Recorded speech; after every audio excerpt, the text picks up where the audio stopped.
Okay, so today we're going to talk about Moodle Gamification. You're recording? Yeah, the Google Slides are on this bit.ly address or this QR code if you want to get out your phone, and no one's probably going to do that. Oh, but, I will. And it's on on all the slides, so if you want to open up the slide, you can do that too.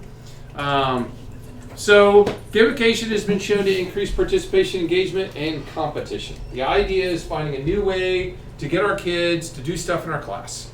And to participate, and in some ways to write programs so that they can get extra points in their XP, which somebody did last year just like farming the whole time. I'm like, how are you level 20? Anyway, spent a lot of time and then I zeroed them out for cheating. And it was unhappy.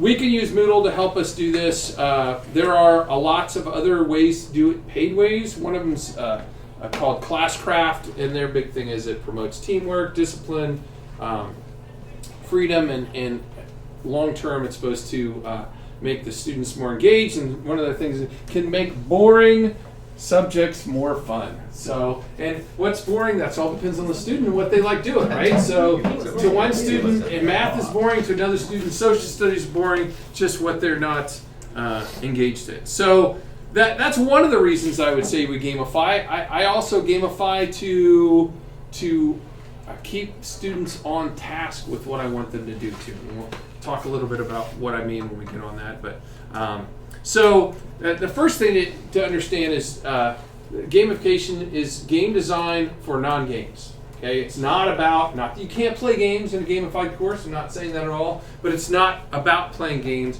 It's making an online course presented similar to way students see things when they play a game.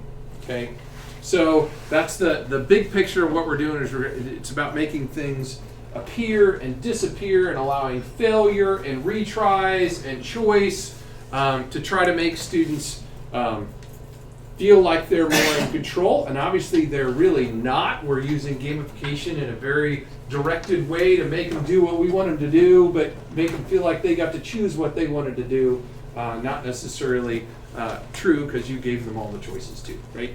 And it's also a way to reward them and to socially lift up kids that maybe can never get an A in your class, but they might be the top of the leaderboard, and that might make them feel better about themselves, which is why we're going to talk about leaderboards in XP2, but I think it's a good idea to zero them out every quarter so that the kid who didn't succeed first quarter has a chance of starting over and maybe next quarter being ahead, because once one kid gets ahead, it's hard for some kids to catch them too. So if you start it all over every quarter, that's another thing we can do.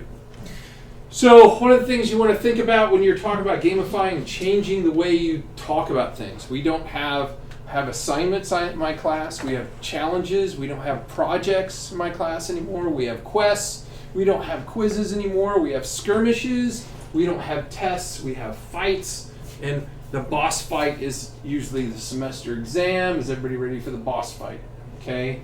So, and changing your terminology is hard to do. It's hard for me not to say the word test. Everybody got a test Monday, as they're walking out the door. But you try to do that. If you're trying to truly gamify a class, you try to change your verbiage as you do that. And you can come up with other ones. There's other gaming terms. You can make whatever terms you want to. Farming is used as a term of things that you can do over and over again to get extra points, which is what I kind of took away when they were over farming and found a way to do something that I never even considered someone would spend all the time to do to make sure they were number one in the class. Question. As a non-gamer, are these the terms that they are using, like skirmish? Or am I going to sound like a hokey, like we're going to skirmish today? No, it depends on the game, right? It depends on the game, on whether they use the word skirmish or the word fight. But like these are like normal gaming? Yes. Okay. Yeah, and if you want to, you can look up gaming terms. You can Google gaming terms and so it's just whatever you want it to be. It's whatever you want it to be. Like if you loved Candy Crush and that was the game you wanted to emulate, then maybe there's terms in. I've never played the game. It just came to my head when I said that. Maybe there's terms in Candy Crush that just those are those terms, and you go and use those. I don't know. Okay. You really kind of have to think about. I'm a Dungeons and Dragons Skyrim type player, so my things are usually Lord of the Ring-ish type themes, so you know. But if you were, if you play different kinds of games and you wanted to use different kind of games, then you could obviously do that. Okay. So like my students that are in my hardware class level up as monks because we don't leave the room. And my hardware students level up as rangers because they do leave the room. So I have different level things that I use for my classes. And you could think of something that, in an English class, maybe I don't know how fun it would be to level up as writers. I just became Edgar Allan Poe today. I don't know how that would work. I'm so right with the quill. I got a ballpoint pen! You kind of have to think about that a little bit. Okay. In a math class, you become Stephen Hawking. That's where I don't know. So, but you can make whatever kind of levels you want to in Moodle. So, verbiage is one of the things you kind of have to think of, and I would build it into your course syllabus so that they understand and talk about it as you start the class, so that you're not speaking Greek to them when you say, hey, remember we got a skirmish on Monday. You got to redo the skirmish as many times as it takes, because the fight's not going to show up until you've got a 90% or above on the skirmish. And my kids know what I'm saying, right? But the whole point is they have to pass. I could call it the war prep if I wanted to. You gotta stay in the battlefield as many times as you can until you're trained to go to the boss fight or whatever. You come up with all kinds of terms if you wanted to, but I would have that in your syllabus so they understand, right? One of the big things they talk about in gamification is trying to modify what you do into smaller chunks and give more options. So my challenges are things that usually aren't as big, and the idea is, and I will tell you right here, I'm not great at this, and I need to work on this more as I work on it over the summer, to try to make more challenges and give them choice.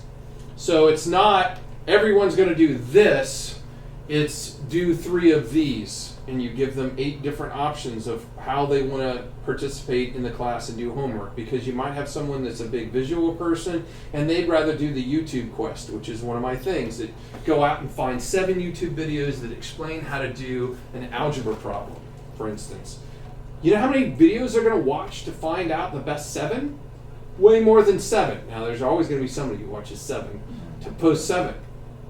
Okay, how much do they do? They just watch 7 videos. When I need to know the best YouTube videos. What am I want? I need the best YouTube video you can find on how to properly install a GTX video card. Okay, now first of all, some of them don't even know what I just said. They're like, what's a GTX video card? I don't know. What is a GTX video card? Mr. Poole, just answer the question. Nope, not going to answer the question. Okay, so now they got to go out and Google what a GTX video card is, and now they're watching YouTube videos. I'm like, nah, that guy didn't explain it. That guy had too much of an accent. And they watch all these videos during class, and I just tricked them into watching a whole bunch of instruction. And now when we talk about it in the next class, they're all like, well, this guy was much better because he talked about, and they're saying things that they didn't even know what that thing was beforehand. So there's different ways to do quests that kids get engaged in doing. Some kid would rather write a 100-word essay on how to install a GTX video card, because I already know Daytona Hunter. He already knew how to install a video card, okay? So watching a bunch of videos on how to do a video card maybe doesn't, I'd rather just tell you, here's a bullet point, how to do it, here's a step-by-step list, and I give them that option, right?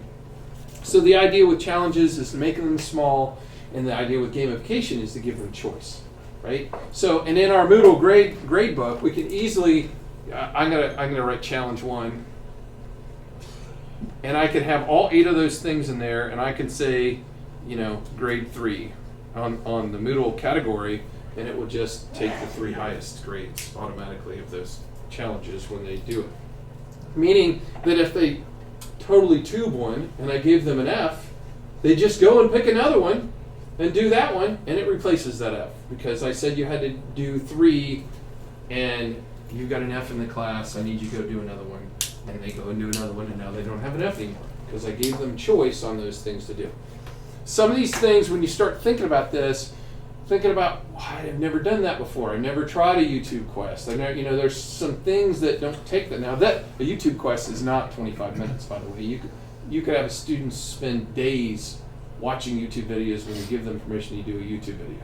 That's one that I start in the last 25 minutes of class.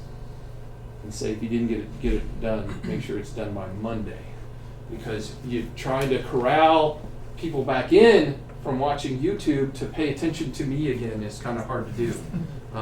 So I'm just throwing that out there if you do that. So consider giving options, and this is not for me, this is from an article I read, that when you get above 8 options, they start to, I don't know, the brains start to crackle and fizzle or something, I don't know.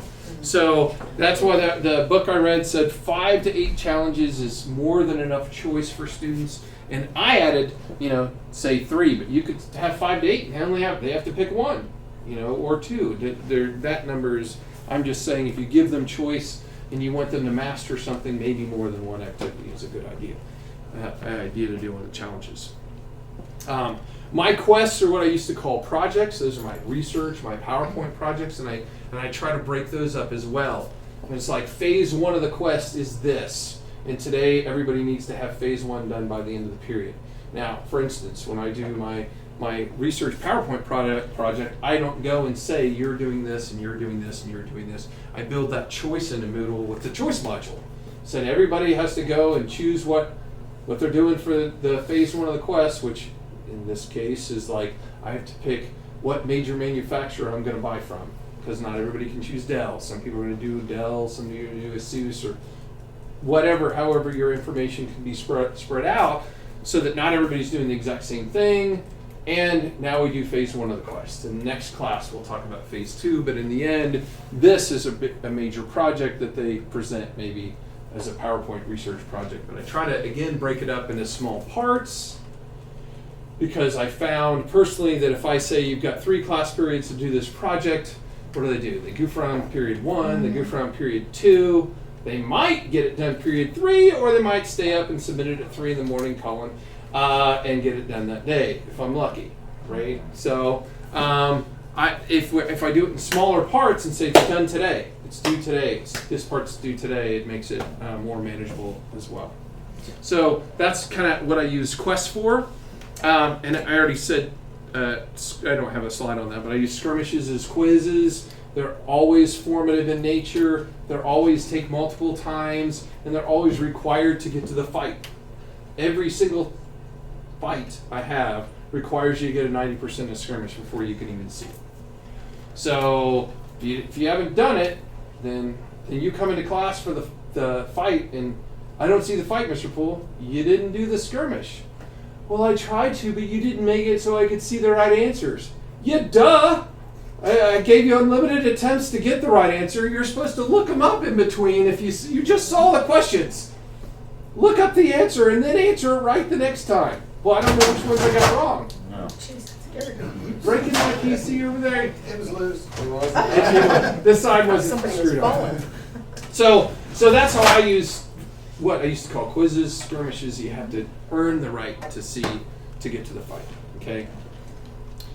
Rewards at doing badges and using a leaderboard is one of the biggest thing that people who are into gamification say it is a major thing. And Moodle will do that for you automatically, and there are no elementary school teachers in here, so that's not an issue. We all use it. If you set up to use the badges, and that's really the leaderboard is XP. You can do it with posters though. A lot of schools that don't have it, they have a big poster up that has the name of the badge up there, and then write your name over there. You just got that badge, and then it's a list of who's got each badges around the room. Doing it electronically through Moodle, it just shows up what badges they've earned every single time they log on to Moodle, and it shows that they've got that. And this leaderboard is really for experience points. Does anybody not know what experience points are? It's like a thing to level up in a game, right? So even in Minecraft, you gain experience points to be a better Minecrafter, and when you're a better Minecrafter, you can build a better axe, and when you can build a better axe, you can dig better in the dirt and stuff. So experience points allows you to be a higher in level, and then that can show up the leaderboard on Moodle. And a lot of places do leaderboards by having a actual paper board up, and everybody's got a avatar, so it doesn't say Jonathan Bryant up here. It says whatever he's chosen as his avatar, so whatever nickname he gives me, and they all turn him in secretly And the only way anyone's going to know Tyler's avatar is if he told somebody, but it's going to be up there so it's nobody knows exactly where they are. In Moodle, you can't do that. It's just going to show their name, but you don't have to allow everybody to see everybody else's name. You can make it so you can only see your relative position with the guy 1, 2, 3, 4, or 5 above and below you, and you can make it so you really you know where you're at, but not completely. I've never had that be an issue. I've never had. Honestly, I've never had that be an issue. That no one's ever come to me and said, I don't want people to know I'm at the bottom of the leaderboard. Usually they're trying to beat whoever's above them. Yeah, they want to know who's above them so they can, how many points do I need? And as they go up in level, it gets harder and harder to get the top of the level thing too. So experience points, it's a social recognition thing, and I use it in my class when we're leaving. Who's higher on the leaderboard? You're in charge. You're working for her. She'll tell you what you need to do. They're like, what? Lauren's in charge of me? She's higher in experience. And you would not believe last year, especially, how hard kids worked to be the one who got to tell somebody else what to do. And I think they legitimately forgot stuff back here in the room just so they could say, oh, I forgot the screwdriver. Deb, go get me a screwdriver. And Deb literally had to go get the screwdriver. And they'd leave it back in the classroom. They come back here, and it's like, oh, we left the tools. Deb, go get the tool bag. And I'm like, okay, we're not supposed to be abusing each other with that. But Deb, level up, and you can tell it is what it is. Level up. So we can integrate badges, awarding them based on different mastery things. In my class, at each chapter has a badge, and you may not get the badge for that chapter. Just because the chapter's over doesn't mean you got the badge. If you didn't get at least a B on the test, you're not getting the badge, right?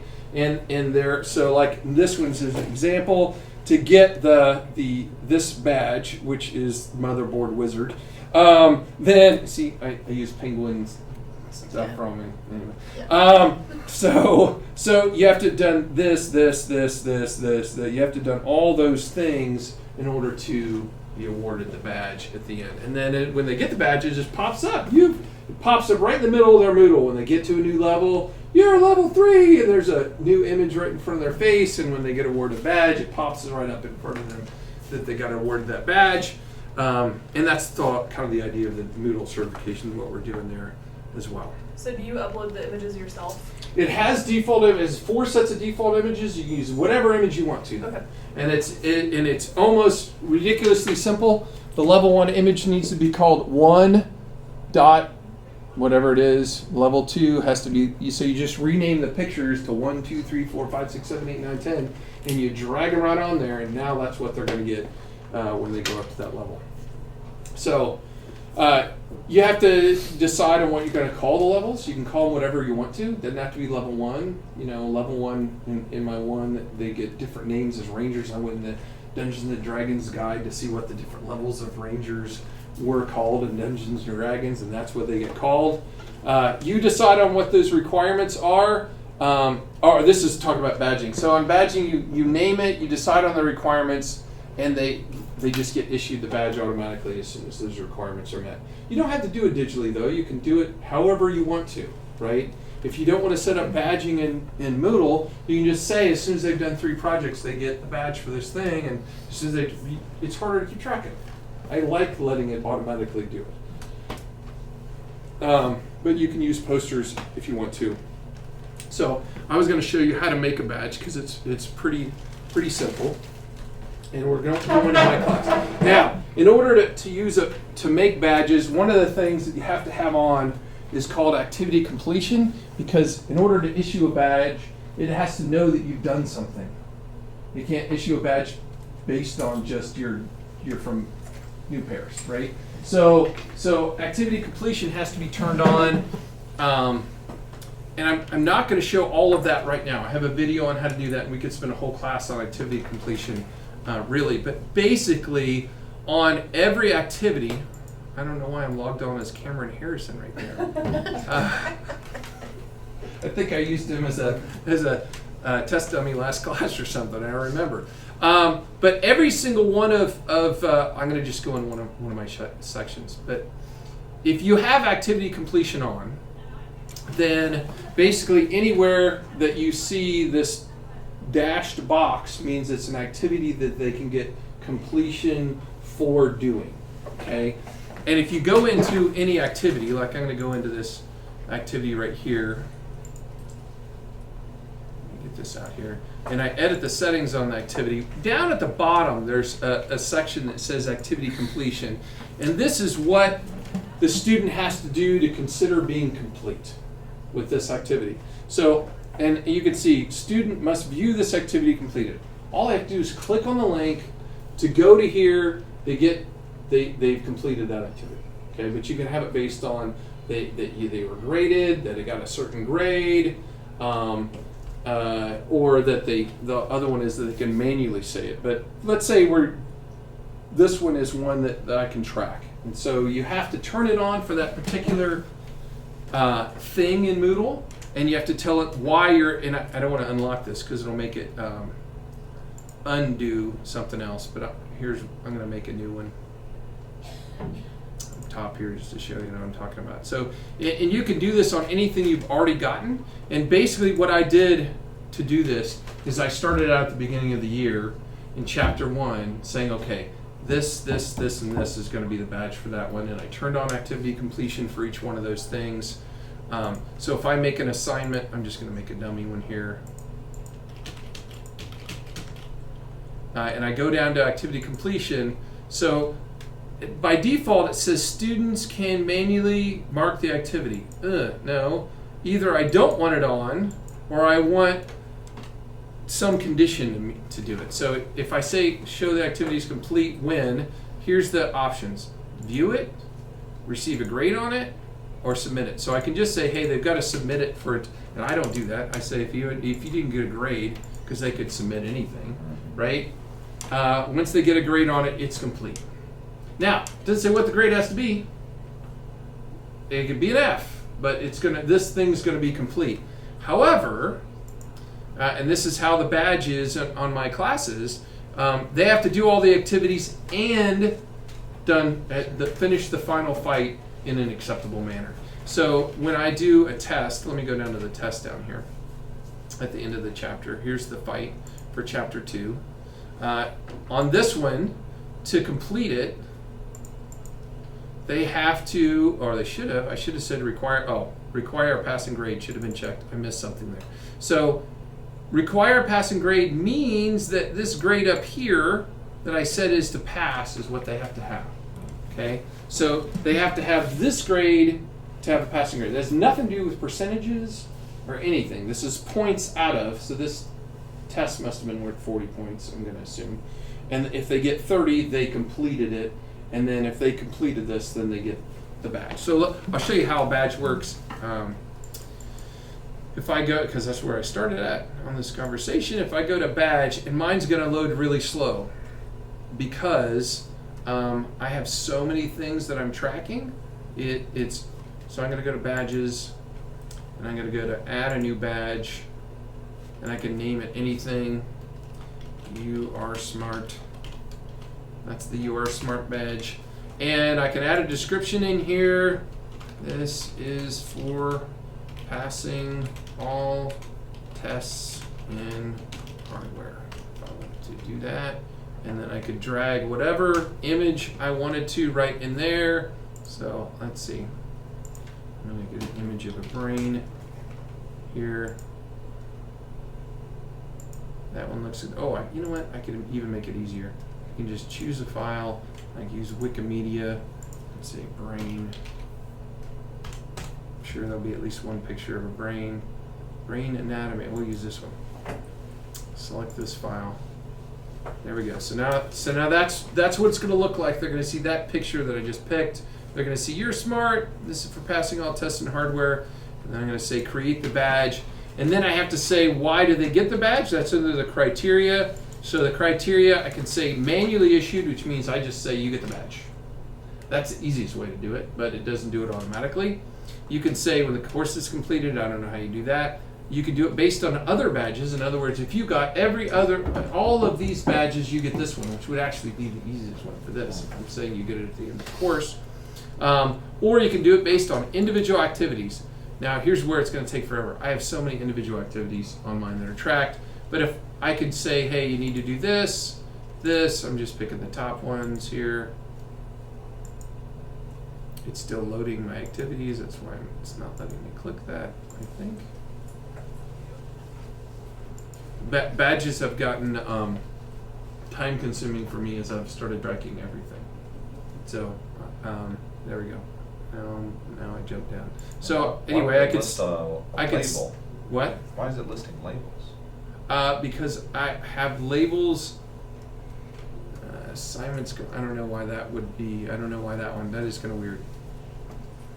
That would be an activity. How can you complete a label? I don't know. So anyways, I do go to the bottom. This criteria is complete when any or all, and obviously I'm going to say all. You got to fit all the things to get it. And then I hit save, and now I've created that badge.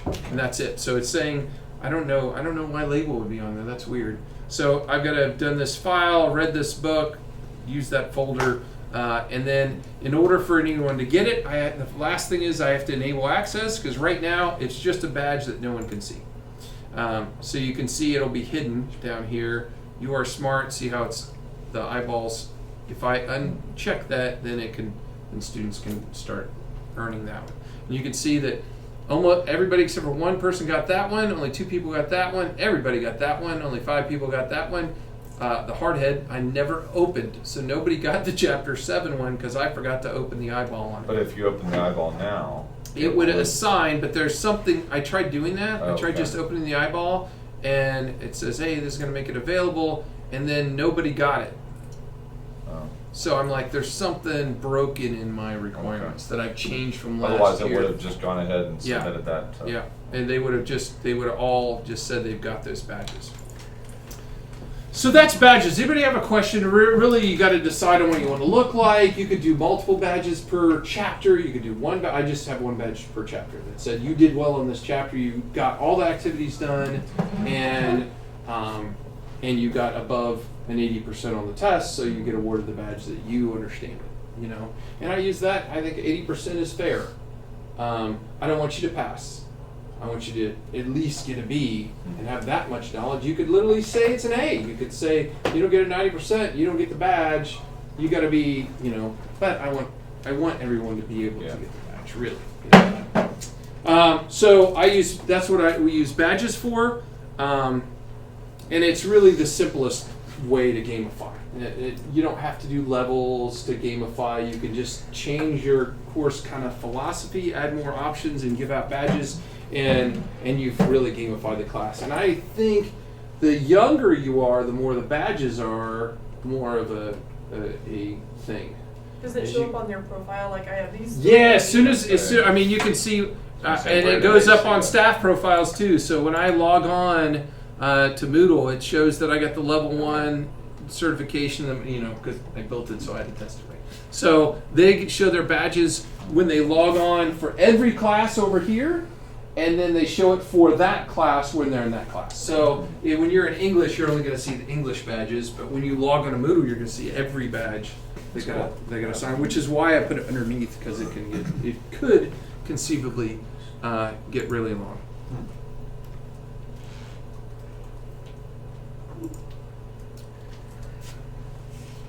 So experience points is kind of the next level, and I would say with the older the kids get, the more they like the competition. Badge, everybody can get the badge, but only one can be number 1. There can be only one. So there's more competition with that. So every activity can be associated with the number of points that they can get from the activity, and they get those as they go up. It says to avoid giving 100 points for things, because then it makes it sound like a grade. My points are much lower than that, and this is from somebody else's thing that says, hey, make the big things worth 2,000 points. I tried that, then they went up so fast. I was like, no, I'm not going to give that many points. If you add the level up activity to your Moodle class, that's all it takes. You could literally leave it right there, and it would do its thing. So if I go to, I'm using this government class that I took from some unnamed person for this example. So if I go here, I'm going to delete this. put in. If you don't have, and there's no people in this right now, but all I would have to do is go down to the bottom and add the level up one. It's right here. I'm kind of in the way. If I add level up, I've just added that to my class. Okay. You could leave it at the default settings if you wanted to. So I'm going to go to level up, and I'm going to drag it to the other side. And just so I can see it a little better. So this is what it looks like. It starts with stars, and it says participants in this court gain experience of level up. I'm going to go to the settings and kind of show you some of the level up settings here. And I'm going to start all the way over here at the beginning. So it starts with stars, and I can change those by looking at the. I'm going to jump over here to the visuals. It has 4 different visuals, so I can go from standard stars. I can do these animals. I can do robots. And I could do ninjas, whatever the shape ninjas are. Those are the ones they have. It used to only have one option. It used to only be the stars. But if I want to change it to whatever I want to, all I have to do is drag those image files in there. And I'm going to go to my class and show you what I'm talking about. If I go to the level up mod in mine, in any picture it'll resize pretty much. I haven't had a problem with that at all. And I go to my visuals, you can see all my monks there. These are, it's just 1, no, there's 10, 2, 3, 4. I just drag those pictures over there, and that's what pictures they're going to see as they go up to each level. Do you have to set the size? You said it resizes it? Yeah, I never said anything. It just did it. Okay. So you just drag those in there. Let's see, name the files. For instance, 1, 2, yeah. Recommended image size is 100 by 100. So I guess if you could find a small one, and you can say that in Google when you do a Google search that you want a specific size. So that's all you have to do is drag those in there. I've never changed the point symbol. I don't even know what that is. What's the symbol for? What's the point symbol? I don't remember that at all. On there, you can see the preview of what it'll look like if they level up. Yes, leave because I'm not actually doing any of that. This is the default level of experience points that they will need to get to all those levels. So everybody starts out at level 1, and it moves up at a logarithmic rate. And you can set that rate in the settings, because that might, depending on how much stuff you have in Moodle, they might all get to level 10 before the end of the week. I don't know. And we'll look at some of the rules here. The ladder lets you see all the participants and where they are. If we looked at mine on my ladder, I'm going to hide the screen for a minute.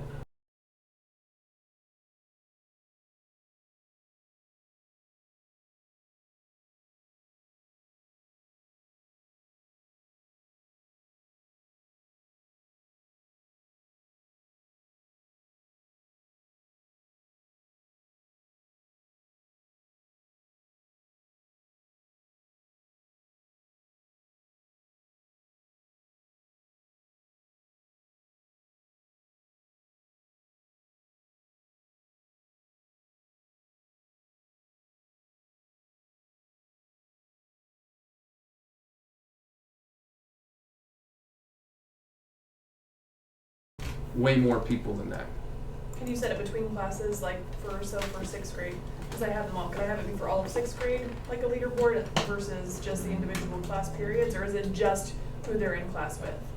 If it's in your class, of course, it's across all the sections. Yeah. It whole isn't course. divided by it's the whole course. So Okay. all your So it 6th will be graders are all going to show up 70, all whatever. together. Okay.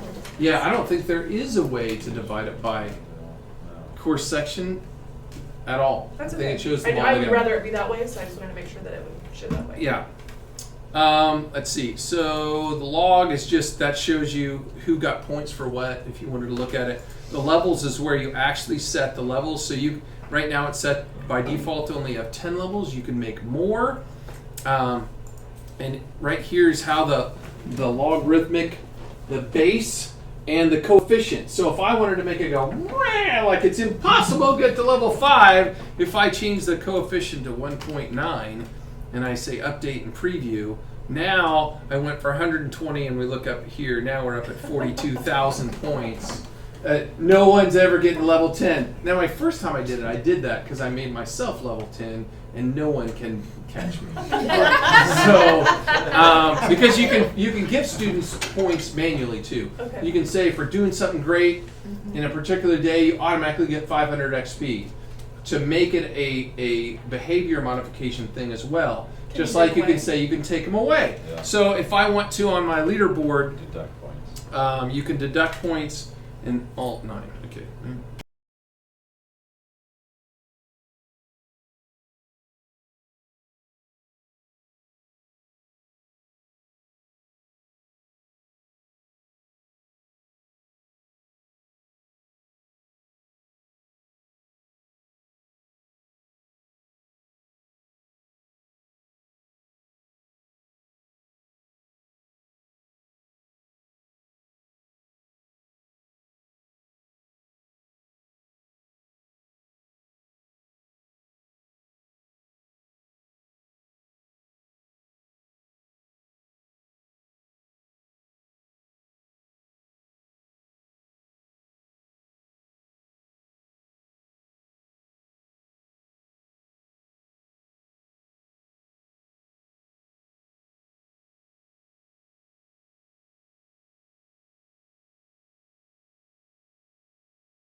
So that's what the start is. So they really say that you want to make it attainable if they can't ever go up a level. So I have always left this part right where it is, and where I do change things is the rules.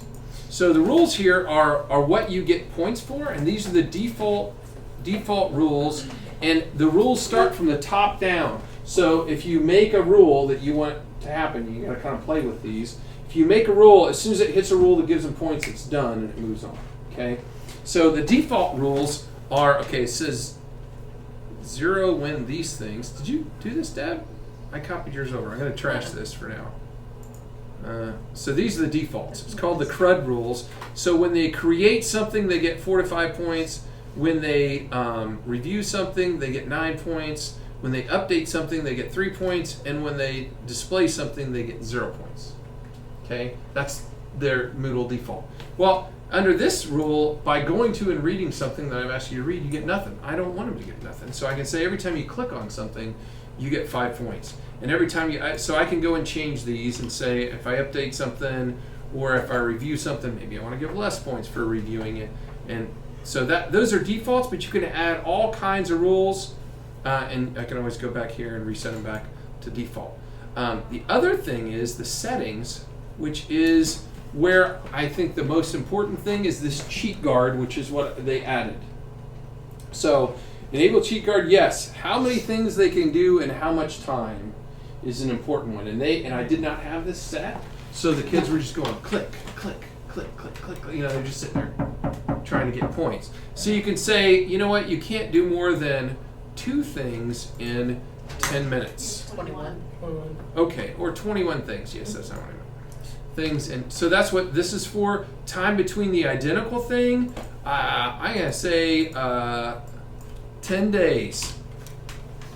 I don't want you to get credit for the same thing you just did. I mean, I'm not saying that's what mine's set up, but that's what those are for. And you can also say how many points they can get a day. So you can't get more than 500 points a day, and that's pretty excessive. So those are what the cheat guard things is. I would definitely say this is worth setting something in there to keep them from just doing they spend your whole class just clicking. They'll figure it out. They will. I mean, that's the thing is, I log. didn't realize I can't remember who it was last year that did that. Wrote a thing that would click and then log off and re-click, log on. They were logging off, logging on and clicking, logging off, logging on and clicking. Which was the thing is, I didn't have any of this set. I only had this set, Yeah. and that's for your log on. So they found if they logged off and logged back on, that it reset because I just logged on to Moodle. Right. And I was like, what? But this isn't between. This is across log on. So that was one of those things that I found out when I did that as well. So once you set it up, it's hands off, and you kind of learn as you go. But I like the idea of doing rewards that you just manually go and put in. And I used to say the top test grade in the class got 2,000 XP. I didn't get more XP for taking a test. I gave you 2,000 points if you had the highest grade in the test. And then I had one student who got all the high grades, and everybody goes, like, it's not fair. She's getting all the points. In the class, I'm like, that's the rules. Anyway, so that's kind of the idea of experience points. The leaderboard, I already say this, you could use avatar names. Moodle just puts their names on there, and you can make it so that you can only see so many up and above and below that, and that's in the settings as well. I already mentioned this. Choice is great. One of the things that you can build in with restrictions is the ability and allow failures. Gamers fail and come back in all the time. How can you do that? And how do you do it well? And I'm not saying this is the perfect way to do it, but if you were at my class, my computer hardware class, the way all my fights work is you can redo any fight. So I'm going to go down and kind of show you what it looks like. So if I can turn editing off, leave that on.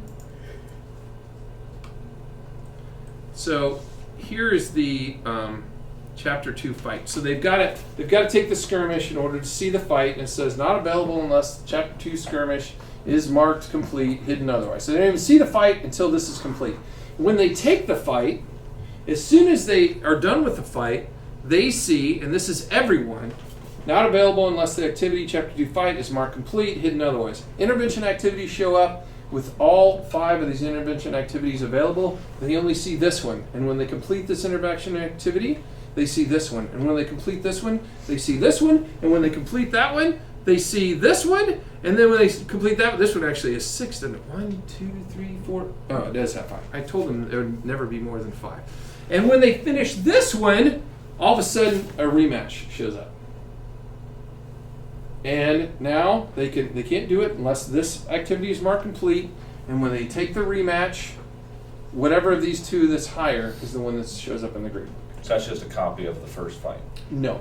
Oh, okay. I copy the first fight and then I change questions on it because I don't want it to be the exact same one. Because I do a course review. Every time I do a test, I do a test review and talk about the most missed questions, and we talk through stuff. So that's not really fair. That I shouldn't say fair, but it's not a good evaluation of whether they know the information if I give them the exact same question. So they could just Many stop. of the questions are the same. So they could just stop after the chapter 2 fight. Yeah, If they were satisfied with what they did. If they're done, they're done. Okay. And I will tell you that 95% of the time, they're done. Until it's a week before the end of the quarter and they realize what their grade is, and then they try to race through it as fast as they can. Because my rule is once we go to a new quarter, once the quarter grade is uploaded, we've moved on. And I want you to, and so I never give it a fight during the last week of the quarter. If I do, it doesn't count on this quarter. I say this is a fourth quarter fight. This is not a third quarter fight, because I always say you have a week to fix everything minimum if you want to try to redo it. But I will tell you, there's not many students that do the rematches. Right. You know, occasionally you have a student who got a low A who does it because they didn't want a low A. Yeah. I want to be valedictorian. I can't take the risk of not getting an A in your class. So they'll redo it.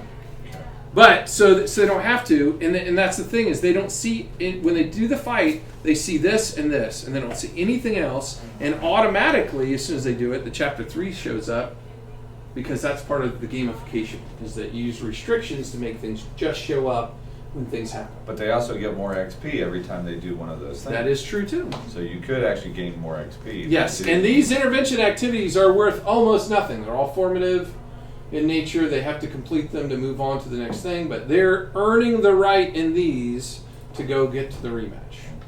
Okay. And I used to say you have to come into my intervention and then have 5 days intervention or review. Now they can do it from their house. They can do it from anywhere. Some of them are just rewatch this video and answer 5 questions on this video kind of thing to make sure you're thinking your way through this stuff. So that's part of allowing failure and allowing them to learn from it and move forward, but you can do it in a way that doesn't cause you a heartache, right? Because we don't have, and maybe I take on the rematch, maybe I take the essay questions out, or but they're not the exact same test. I did make the mistake of changing the question once in the rematch, and then I later realized I was also changing it on the test. So I better make new questions because you can copy those questions and stuff. Okay. So, am I out of time? I don't even know what time it's supposed to be. Right, we got 3 minutes left. 3 minutes. We're almost done. The other thing they talk about is encourage modding. If they're like, I don't like any of these activities, we'll come up with a new one. You come up with the quest, you come up with the challenge, and I'll approve it. And if I approve it, then I'm going to add it, and anybody can do it too. They said that's one of the great ways to keep students engaged in class is let them come up with their own assignments, challenges in class. One of the things you can do with Moodle Stash is hide surprises in order to incentivize it. I have Stash all over my site. Things don't show up unless they picked up the Easter eggs that I have hidden throughout the class. So when I say they've got reading to do in a current section, down at the bottom of that section or anywhere in it, there might be an Easter egg hidden that they have to pick up. And if they don't click on that and pick it up, then the next thing doesn't show up on there. So you can hide. That's what Stash is, and you can do all kinds of things that things show up or don't show up based on things that you can pick up in your class. And that's what Moodle Stash is if you've never used Stash before in a class. So I use that as well to help gamify the class. And I think this is the biggest thing. In gaming, failure is not negative. It's part of the learning curve, right?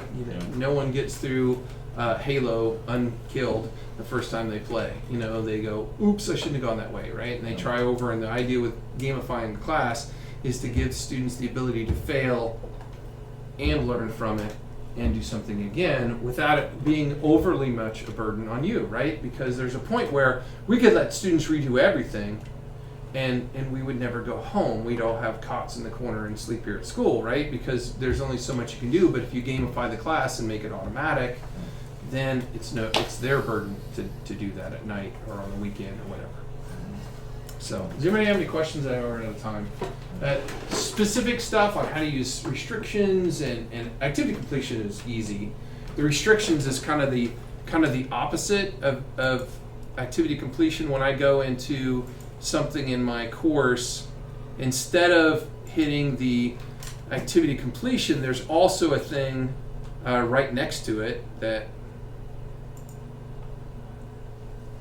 if I go to edit, there's a thing down here that says activity completion, and right above it says restrict access, and this is also based on previous activities. So students can't see this because the eye's poked out unless they've done, and this is this or this. So as long as they've done one of those things, it all of a sudden pops up. You can make things disappear, you can make things reappear in their course based on whether they've done stuff. And you can do it based on grades. If they got this grade on the quiz, then they see this and this. And if they got this grade on the quiz, they see this and this. All kinds of things. With Moodle restrictions and activity completion, you can make things just show up all over the place. You can, like Lon has, he uses multiple quizzes that are restricted based on what group you're in. So I could say, if I could add a restriction that group is this one, right? But everyone's got an IEP group in their class if they have IEP students. So you can say, well, this one shows up if you're in the IEP group, and this one shows up if you're not in the IEP group. So they automatically can differentiate activities that they see and do based on whether they're an IEP student or they're not. You can do it based on how they did on the last test. Everybody who got above a 50 gets this test. And everybody got whatever this grade gets this thing to do. You can make them redo the skirmish. I can make it so, like on that one thing, if they got below 80%, then the intervention activity shows up, and if they got above it, it doesn't. But I kind of feel like it's not fair to let everyone redo it. And those restrictions only apply to online, Moodle quizzes, right? If you have a paper turned in test, can you force it to have a restriction based on a grade of that? I'm not thinking you can. I don't know how that would work. I know, I don't know how it You could do it based on a grade on a quiz, but yeah, I don't know how you do it based on a because it doesn't give you the option. When I add a restriction, I can do grade, but it has to you be can't. No, you can. So if you did it as an activity, Yeah. so I can do it based on it, like this activity right here. I could say has to be greater than 70% on that activity. So you could. I didn't think you could just do make that. it a Okay. handed-in thing, and then do it that way. I Okay. mean, it does all kinds of cool Yeah, stuff. that's changed. And it may have. They update this thing all the I time. was gonna say, I New don't stuff. remember being able to do that. I mean, you can literally add a restriction that says, okay, based on the user's profile, the city they live in has to be New Paris to see this activity. Or you could say that it shows everything in the profile that's there. I don't know. That Wow. everybody, I don't know. There's no age. It's too bad there's no age because you differentiate that. There's nothing in the profile. It says all. Okay. I think it's time to eat. Good. Good. Thank you. You do I know, hope of you guys course, learned something. Make Please. sure you get rid of that restriction. do of course know that I will be seeing you often. So. How are you doing this again? Well, and the biggest I've thing heard for that, me I've heard that. is I think we need to have some sort of universal setting for the grade point awardance and stuff, because otherwise I think that's where we get, like What do you mean? when you first started, I had no idea what to set those